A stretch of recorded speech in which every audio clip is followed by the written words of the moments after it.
sites.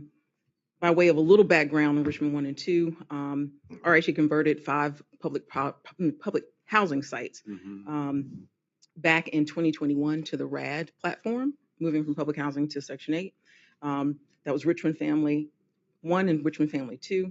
Richmond Family 1 consists of Fulton, Afton, Bainbridge, and Richmond Family 2 consists of Randolph and Stovall. As the commissioners, most of you are aware, there were some challenges with the sites, and we hit a bump, but I believe we've gotten back on track, which was preceded by being able to update the scope of work and deal with some necessary challenges relative to that scope of work in the fall of 2023. Our project is slated to be completed by March 31st. This completion is marked by the rehab of the work at the site and lease up of all the units. As of last Friday, March 11th, all the rehab units have been turned over by the general contractor to Michaels for lease up. We are in the final stage of leasing the final units. It's about 12 units right now, and that actually may have changed since last Friday. All families who were temporarily relocated due to the construction have been moved back into their units.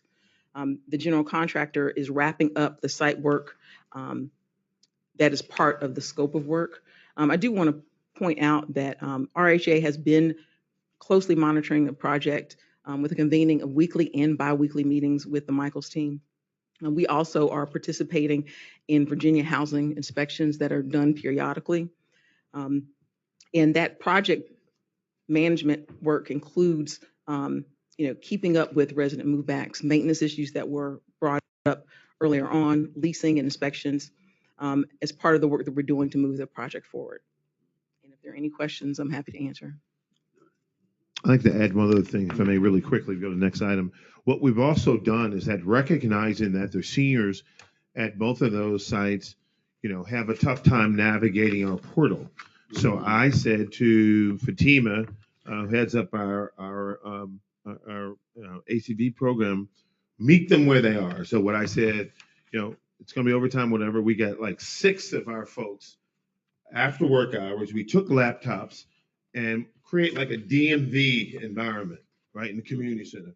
And the leaders, they came in and we were like, handheld them through the portal, recertification, what are your issues? And just, and I know that Councilwoman Lynch's person was there, and it's the second time we've done that. And they really, really, really appreciate us getting out of the office and meeting them and saying, let me just walk you through what your problems are. And it was met with an applause. So I just want to mention that. Next item is, I'll give that on the 9 Mile project. This is a great project where we're going to have built what's called a Sprout School.